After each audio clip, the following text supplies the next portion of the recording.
Hello students, today we are going to discuss the first numerical of biochemical oxygen demand.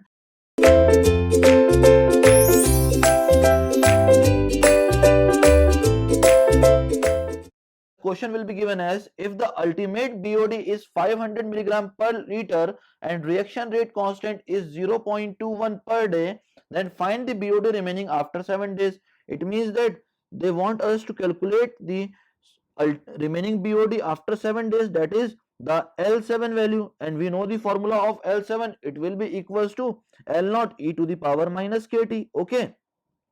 Now in the question the value of ultimate BOD is given as 500 milligram per liter, which will be the value of L naught, that is 500 milligram per liter, and the rate constant is also given, that is the K is also given as 0.21 per day. Now we need to solve this question for the remaining BOD. For remaining BOD, the L naught will be given as 500 and e to the power minus 0.21, and the value of t will be 7, because we need to find the BOD remaining after 7 days. So the value of L7 comes out from this equation is 114.96 milligram per liter. That will be the BOD remaining after 7 days, which is the complete solution of this question.